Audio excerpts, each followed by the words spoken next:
उससे बाबा साहब डॉक्टर अम्बेडकर कह रहे, जिसके पास दीवार नहीं थी उससे बाबा साहब डॉक्टर अम्बेडकर कह रहे हैं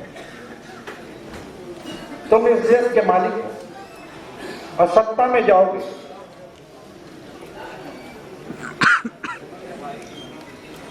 लेकिन ये व्यवस्था में हम बटे, राजनीतिक दल आगे बढ़ा और हम महत्वाकांक्षी होकर हम दलों में चले गए,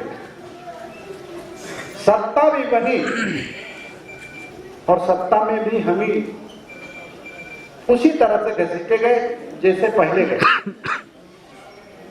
इसलिए डॉक्टर अम्बेडकर राष्ट्रीय एकता मंच का जो चिंतन मंथन हुआ और जो हमारे साथी बैठे हैं,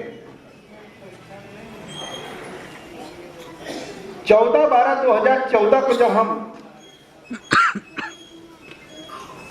कैपिटल हॉल में ये बात रख रहे थे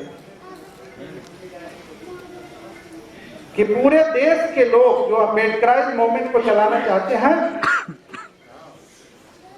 उनको हम एक मंच पे लाने की कोशिश करेंगे। वो अलग बात है कि सारे संगठनों के लीडर वो अपनी लीडरशिप बनाए रहे। ये जरूरी नहीं है कि वो डॉक्टर अम्बेडकर राष्ट्रीय एकता मंच के पदाधिकारी बने और उसके अंडर में काम करें,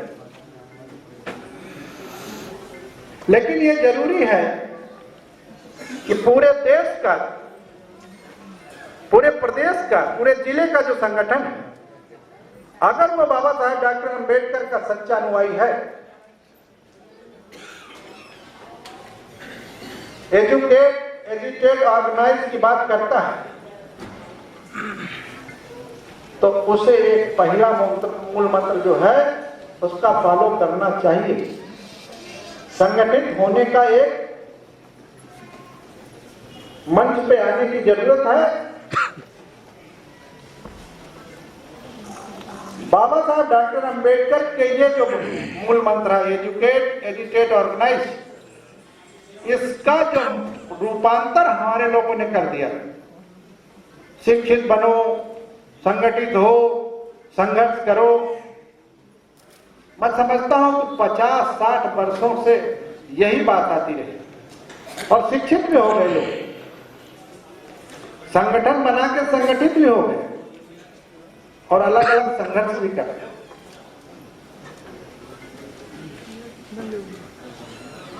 तब्दीली लाने की जरूरत थी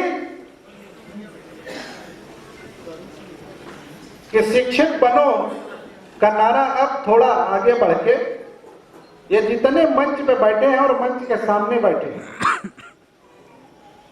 ये कुछ को छोड़ के, और मैं समझता हूं कि किसी को ना छोड़ा जाए, सब शिक्षित हो गए और शिक्षित लोग बैठे हैं।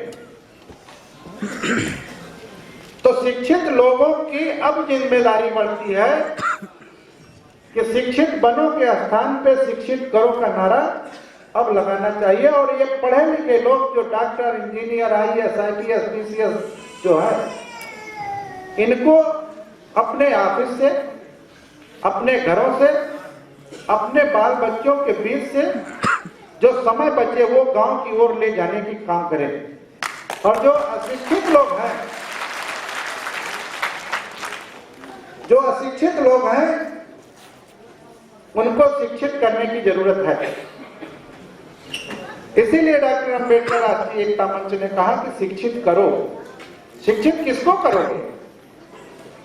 जो डॉक्टर हो गया है उसको शिक्षित करो, जो इंजीनियर है उसको शिक्षित करो, जो IAS है, जो IPS है, जो PCS है उसको शिक्षित करो। नहीं, इन तमाम साथियों को जिन्होंने अपने मेहनत पे, अपने बल पे पढ़ लिख के IAS की कुर्सी तक पहुंचे हैं, PCS की कुर्सी तक पहुंचे हैं, डॉक्टर, इंजीनियर बने हैं, ये मंच उन तमाम साथियों से आग्रह करेगा कि आप जो अशिक्षित लोग हैं, जो पढ़ रहे हैं, जो हमारे नौजवान पीढ़ी, जो आने वाली पीढ़ी जो शिक्षा ग्रहण कर रही है, उसको भी शिक्षा देने की जरूरत है कभी कभी हम अपने रिश्तेदारों से बात करते हैं। जब हम अपने रिश्तेदारों से बात करते हैं और कभी ऑकेजन में चले गए शादी ब्याह में, तो उनसे पूछते हैं कि बेटा क्या करता है। जो परिवार अशिक्षित है उसके परिवार से पूछते हैं कि बेटा क्या करता है, बेटी क्या पढ़ रही है, तो बताते हैं कि इंटर कर चुके हैं, बीए कर चुके हैं। क्यों हो, बड़ा गड़बड़ किया, उसको तो डॉक्टर बनना चाहिए था, उसको तो इंजीनियर बनना चाहिए था।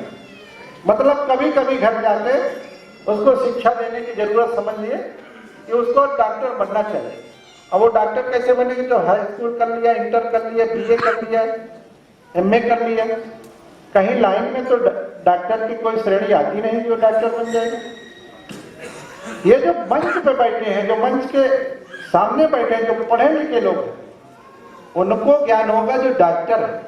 और डॉक्टर बनने के लिए उसको फिजिक्स, केमिस्ट्री, बायो पढ़ने की जरूरत है।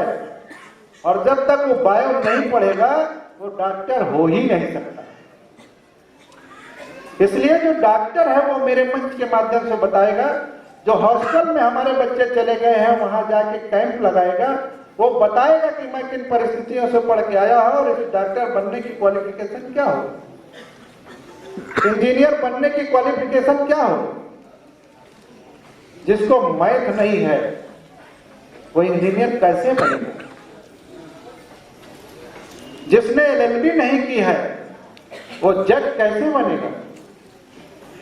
ये तमाम पढ़ने वाले छात्रों को, जो परिवार से निकल रहे लोग, उनको ये शिक्षित करने की जरूरत है। इसीलिए कहा गया है कि शिक्षित करो। एक बात ये तो शिक्षा के स्तर पे। दूसरा ये कि जो तथागत भगवान बुद्ध, अभी नाथूराम भाई यहां बोल रहे हैं कि हमारे भगवान, दुश्मनों के भगवान नहीं, हमारे भगवान, उनकी मंदिर हो, उनका पूजा हो, उनका ये हो। तथागत भगवान बुद्ध ने पूरे दुनिया के देवी देवताओं की अगर आप तुलना करें तो कोई नहीं कहता है कि तुम दुर्गा बन सकते हो, गणेश बन सकते हो, लक्ष्मी बन सकते हो, हनुमान बन सकते हो, जो भी बन सकते हो, नहीं कहते हैं, तुम बन ही नहीं सकते हो। लेकिन तथागत बुद्ध ये जरूर कहें कि तुम बुद्ध बन सकते हो। उसका उन्होंने मार्ग बताया। ऐसे भी हमारे भगवान हैं। बाबा साहब डॉक्टर अंबेडकर के बताए हुए रास्ते पर ही पूरा देश और तमाम ग्रंथों का भी चर्चा किया। लेकिन सबसे बड़ा जो ग्रंथ हमारा है, पूरे विश्व में कोई स्थान रखता है, तो बाबा साहब डॉक्टर अंबेडकर के बनाया हुआ संविधान वही पूरे देश का ग्रंथ है, वही हमारा ग्रंथ है।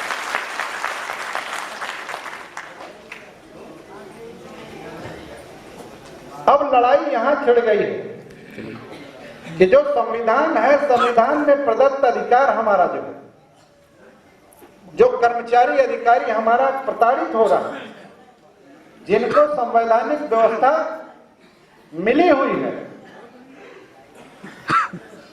इस व्यवस्था के लोग हाई कोर्ट और सुप्रीम कोर्ट के बहाने वो बाबा साहब डॉक्टर अंबेडकर के जो संवैधानिक व्यवस्था, जो दलितों को, पिछड़ों को, आदिवासियों को, महिलाओं को जो सारी सुविधाएं मिली है, उसको भी खत्म करके वो पुरानी स्थिति में लाने की कोशिश कर रहे हैं। और इसकी लड़ाई हमें आपको मिल के लड़ना होगा। संविधान के अंदर जो अधिकार है उससे हम लोगों को वंचित किया जा रहा है।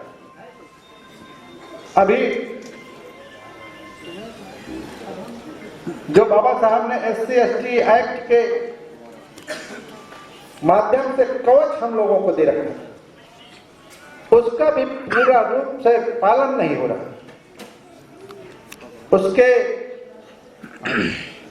न पालन होने से ये जो घटनाएं आप देख रहे हैं, चाहे वो धनकौर का मामला हो,